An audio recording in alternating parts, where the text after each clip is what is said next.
اگه بخوایم اقتصاد مصر رو با یک کلمه توصیف کنیم، اون کلمه گمراه کننده هستش. دلیلش هم اینه که ظاهر امور با واقعیت مطابقت نداره. در 23 فوریه مصر و امارات متحده عربی قراردادی به ارزش 35 میلیارد دلار برای توسعه منطقه ساحلی رأس الحکمه در ساحل دریای مدیترانه مصر امضا کردند.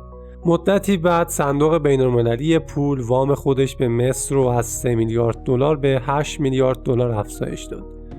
اتحادیه اروپا هم یک بسته کمک 8 میلیارد دلاری رو اعلام کرد و بانک جهانی هم 6 میلیارد دلار دیگه برای تأمین مالی اضافه کرد. در نگاه اول این ارقام نشون میدن که اقتصاد مصر در مسیر بهبودی قرار داره و توسط سرمایه‌گذاری‌های کلان خارجی و پروژه‌های عظیم تقویت میشه. با این حال واقعیت کاملا متفاوته. به طور رسمی تورم 21% هست و قیمت مواد غذایی با سرعت زیادی افزایش پیدا میکنه.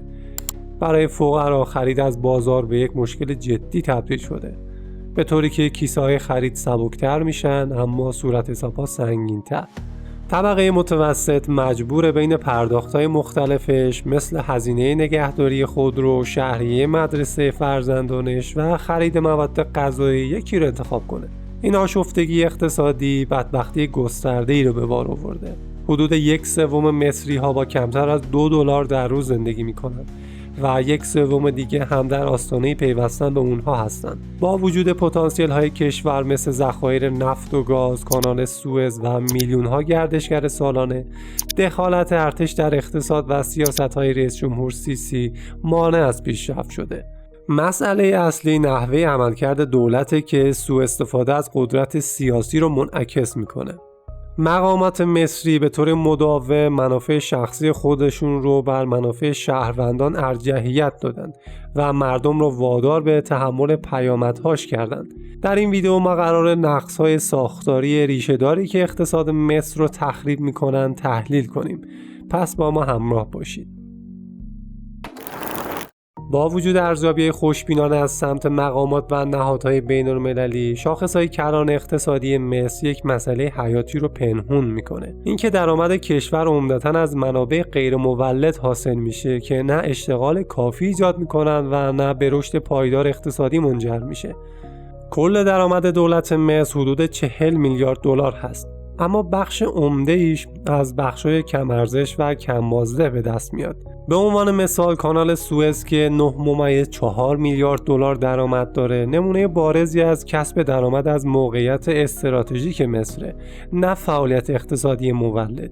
این درآمد که متکی به عوارض دریایی بین‌المللیه، تأثیر چندانی در ایجاد شغل یا توسعه اقتصادی گسترده نداشته. به همین ترتیب بخش‌های نفت و گاز که سالانه حدود 7 میلیارد دلار ثروت تولید می‌کنند سرمایه بر بوده و به دلیل وابستگی به نیروی کار تخصصی و زیرساخت‌های موجود فرصت‌های شغلی محدود ایجاد می‌کنند. البته این بخش به درآمد دولت کمک می‌کنه، اما نوآوری یا رشد اقتصادی گسترده‌ای رو تحریک نمی‌کنه. بخش بعدی گردشگریه که در سال 2023 13.6 میلیارد دلار درآمد به ارمغان آورده. اگرچه که این بخش درآمدی از میراث فرهنگی و زیبایی‌های طبیعی مصر بهره برداری می‌کنه، اما عمدتاً مشاغل کم دستمزدی با چشم‌انداز محدود برای پیشرفت ایجاد می‌کنه.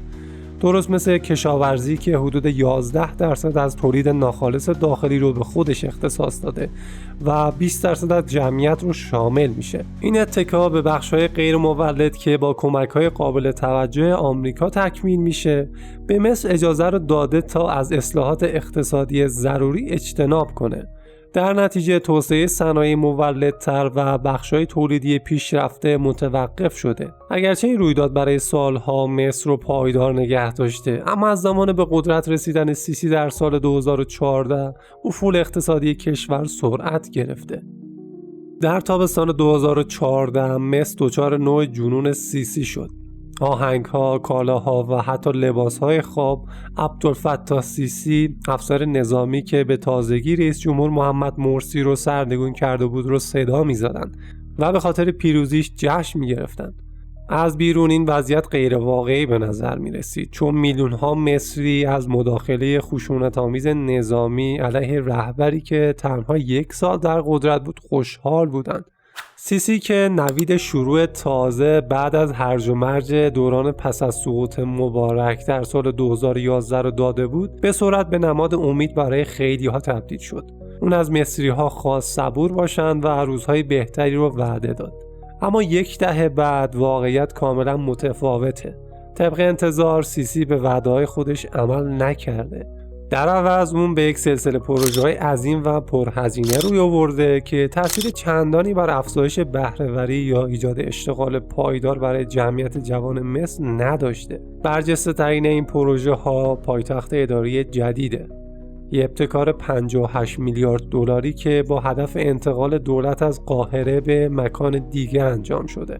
با 51% از جمعیت که زیر 25 سال هستند، بیکاری بالا و شهرنشینی سریع یا بهتر بگیم حاشیه نشینی که منجر به ازدحام شدید جمعیت در شهرهایی مثل قاهره و اسکندریه شده، دولت مصر به درستی نگران شورش‌های گسترده در آینده هستش. در حالی که هدف رسمی پایتخت جدید کاهش ازدحام و مدرنسازی زیرساخت است، انگیزه پنهان به نظر میرسه که دور کردن دولت از اعتراضات احتمالی هست، مشابه اعتراضاتی که در میدان تحریر در جریان بهار عربی در سال 2011 رخ داد. به جای سرمایه‌گذاری در یک اقتصاد قدرتمند که قادر به جذب جوانان مصری باشه، دولت تصمیم گرفته میلیاردها دلار رو صرف انتقال به مکانی کنه که خارج از دسترس شهروندان بیکار و ناراضی باشه.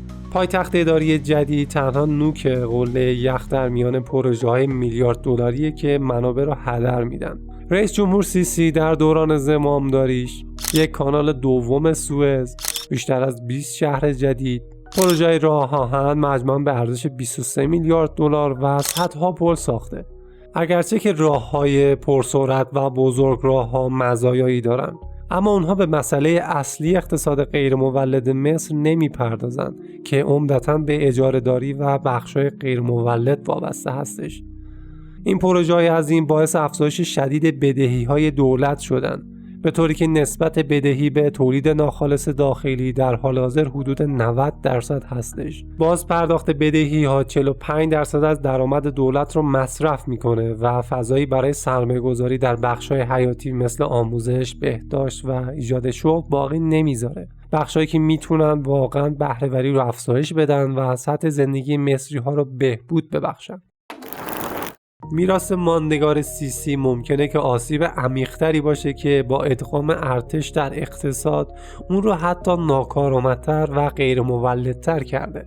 مسئله اصلی که کشور رو دچار مشکل کرده دخالت در دولت و به طور مشخص تسلط ارتش بر اقتصاده که تحت حکومت سیسی این تسلط شدیدتر شده. در حال حاضر ارتش یک امپراتوری اقتصادی وسیع رو کنترل میکنه که از تولید پاستا تا سیمان رو شامل میشه. علاوه بر تولید، نفوذ ارتش به ساخت جاده‌ها و پل‌ها، تولید برنامه‌های تلویزیونی و اداره پمپ بنزین‌ها هم گسترش پیدا کرده. ارتش حتی در بخش‌های متنوعی مثل پرورش ماهی، تولید خودرو و مالکیت رسانه‌ها هم تسلط پیدا کرده. به عنوان مثال ارتش یک کارخانه سیمان جدید به ارزش 1.1 میلیارد دلار در بنی سویف ساخت که منجر به اشباع عرضه و نابودی شرکت‌های خصوصی این بخش شد. سازمان پروژه‌های خدمات ملی که یک نهاد تحت مالکیت ارتش هست به فعالیت‌های جدیدی مثل کارخانه تولید کود، تجهیزات آبیاری و واکسن‌سازی روی آورده. حتی یک شرکت وابسته به ارتش قراردادهای نوسازی باغ وحش قاهره را هم به دست آورده. این دخالت گسترده ارتش در اقتصاد رقابت برای کسب و کارهای خصوصی رو تقریباً از بین برده. ارتش از مزایای قابل توجهی بهره منده. مالیات یا عوارض گمرکی نمیده، دسترسی ویژه‌ای به زمین داره و میتونه رقبای خودش رو به زندان بندازه. این تسلط به مرور زمان رشد اقتصادی رو کند میکنه، قیمت‌ها رو بالا میبره و فرصت رو برای مردم عادی محدود میکنه. ارتش ممکنه در ساخت و ساز مهارت داشته باشه، اما در مدیریت اقتصادی مشکل داره. نه سیسی و نه ارتش به نظر نمیرسن که درک درستی از نحوه کارکرد بازارها داشته باشند. اونها روی بهره‌وری، کارایی یا رشد پایدار تمرکز ندارن. بیشتر رویکرد اونها به پروژه‌های مجزا محدوده، مثل بزرگراه‌ها، پل‌ها، نیروگاه‌ها، بدون در نظر گرفتن تأثیرات اقتصادی گسترده‌تر یا زندگی مصری‌های عادی. با اینکه نزدیک به 1/3 جمعیت با کمتر از $2 در روز زندگی میکنن، دولت تمایل چندانی به دنبال کردن رشد اقتصادی که به نفع همه باشه نشون نمیده. در عوض اقتصاد نظامی روی استخراج ارزش از منابع عمومی برای ثروتمندتر کردن خودشون و تعدادی افراد خاص در بخش عمومی متمرکزه. با نبود چشم‌انداز بازگشت به دموکراسی، سهم ارتش از اقتصاد احتمالاً همچنان گسترش پیدا میکنه و این هم به ضرر مردم عادی مصر میشه. اتفاقات جهانی اخیر بحران اقتصادی مصر رو تشدید کردن. جنگ اوکراین به شدت روی کشور مصر تأثیر گذاشته. با افزایش قیمت جهانی گندم، فشار برای توانایی دولت برای تأمین نان یارانه‌ای که یک ماده غذایی اصلی برای میلیون‌ها مصری هست، افزایش پیدا کرده. اگه این زنجیره تأمین مختل بشه، ممکنه به شورش‌های غذایی منجر بشه.